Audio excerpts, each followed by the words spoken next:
Hello दोस्तों, आज हम अरिस्टोटल के थ्योरी ऑफ रिवॉल्यूशन की बात करेंगे।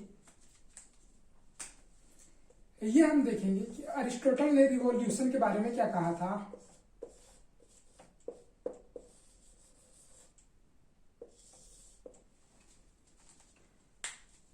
अरिस्टोटल जो था वो ग्रीक फिलोसफर था और अरिस्टोटल जो था वो स्टेट के बारे में थ्योरी दिया था उसने कि किसी भी देश में कैसा रूल होना चाहिए, पावर किसके हाथ में होना चाहिए, जो भी रूलर है, जो भी पीएम है, सीएम है या फिर जो भी प्रेसिडेंट है, उसके पास कितनी पावर होनी चाहिए, उस स्टेट में उस देश में पावर का स्ट्रक्चर कैसा होना चाहिए। तो इसके साथ ही साथ अरिस्टोटल जो था वो स्टेट के किसी भी देश की स्टेबिलिटी को लेके कि कोई सा भी सिस्टम रूल करे, चाहे वहां पे प्रेसिडेंट रूल करे, चाहे वहां पे कोई भी किंग रूल करे, चाहे कोई भी प्रधानमंत्री उस देश को चलाए, तो उस देश में स्टेबिलिटी होनी चाहिए, उस देश में शांति होनी चाहिए, उस देश में रिवॉल्यूशन नहीं होना चाहिए। रिवॉल्यूशन को लेके अरिस्टोटल जो था वो काफी सेंसिटिव था। तो इसलिए उसने अपने पॉलिटी में अपने जो भी उसने एक पॉलिटिक्स नाम की किताब लिखी थी, तो उसमें उसने बताया कि किसी भी देश को रिवॉल्यूशन अगर हो रहा है तो कब समझना चाहिए या फिर कैसे उस पर काम करना चाहिए। तो वो रिवॉल्यूशन को लेके काफी सेंसिटिव था। जब भी हम रिवॉल्यूशन की बात करते हैं तो मार्क्सिस्ट अंडरस्टैंडिंग ये कहती है कि वायलेशन से जुड़ी है, वायलेंस से जुड़ी है, कि जब भी रिवॉल्यूशन होगा तो कहीं ना कहीं वायलेंस होगा।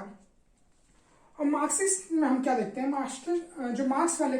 देखते थे, तो मार्क्स वाले के हिसाब से अगर हमें कोई भी यहाँ पे जो रूल कर रहा है, कोई भी प्रेसिडेंट है, पीएम है, तो यहाँ पे इस देश का शासन चला रहा है, तो इस पीएम को या फिर इस प्रेसिडेंट को हटाने के लिए हमें फोर्स की जरूरत पड़ेगी, यानी वायलेंस करना पड़ेगा। तो मार्क्सिस्ट लोग जो है वो रिवॉल्यूशन को वायलेंस की तरह देखते हैं कि अब जब तक आप फोर्स का यूज नहीं करेंगे तब तक ये भी जो रूल कर रहा है इस देश पे, जो भी राज कर रहा है इस देश को पे, उसे हटाया नहीं जा सकता।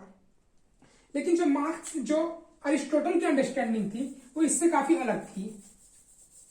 अरिस्टोटल जो था वो, मान लीजिए कोई भी यहाँ पे देश है और यहाँ पे पीएम या प्रेसिडेंट कोई रूल कर रहा है, तो अगर लोगों ने थोड़ा सा भी अगर रिवॉल्यूशन करा, लोगों ने अगर थोड़ा सा भी रिवॉल्यूशन करा इस पीएम के खिलाफ या इस प्रेसिडेंट के खिलाफ, या फिर कुछ भी करा, हल्का सा भी प्रोटेस्ट करा, हल्का सा भी कुछ बात कही, हल्का सा भी इसे चेंज करने के लिए बात करी, या फिर जिस हिसाब से ये सिस्टम चल रहा है उसे चेंज करने की बात कही, तो ये सभी जो चीजें हैं, चाहे थोड़ा करिए, ज्यादा करिए या बहुत ज्यादा प्रोटेस्ट करिए,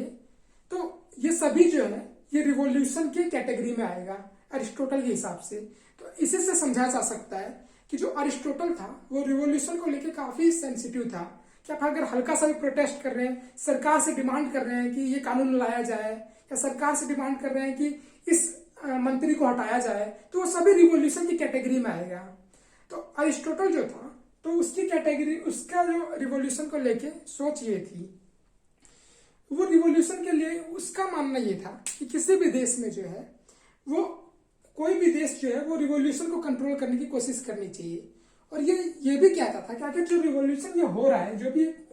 हो रहा है, आखिर हो क्यों रहा है। तो उसका ये मानना था कि इसका जो रीजन है, वो सबसे बड़ा रीजन जो है वो इनइक्वालिटी है।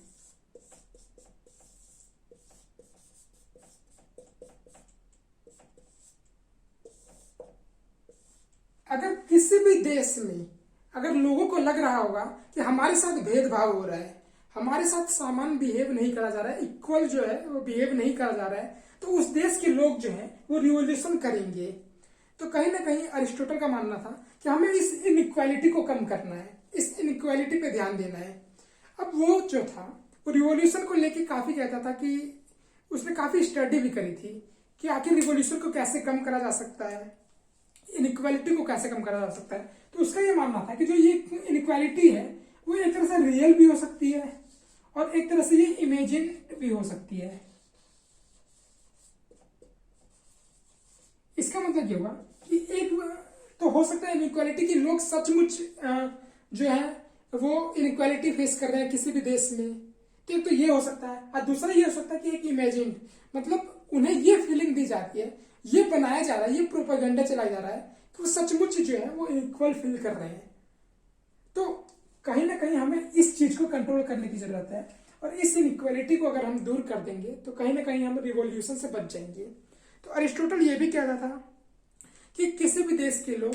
जो है वो रिवॉल्यूशन करेंगे क्यों। तो वो ये कहता था कि अगर मान लीजिए कि जो डिजर्विंग है,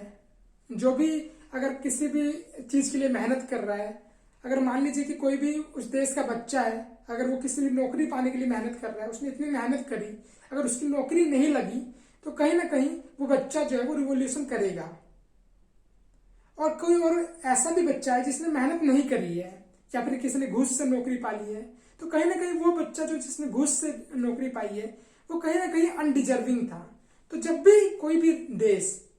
अगर किसी भी अनडिजर्विंग पर्सन को, यानी ऐसे इंसान को सम्मान देता है जो सम्मान के लायक नहीं होता, या फिर उस इंसान को सम्मान नहीं देता है जो सम्मान के लायक होता है, तो कहीं ना कहीं वो जो लोग होते हैं वो अपने आप को इनइक्वल फील करते हैं, इनइक्वालिटी की फीलिंग आती है। और जब उन लोगों में इनइक्वालिटी की फीलिंग आती है तो वो रिवॉल्यूशन करते हैं। तो अरिस्टोटल ने बताया कि रिवॉल्यूशन आखिर कैसे होता है, वो इनइक्वालिटी की वजह से होता है और उसे कैसे रोका जा सकता है। तो ये सभी जो था वो अरिस्टोटल का जो था वो थ्योरी ऑफ रिवॉल्यूशन थी। Thank you.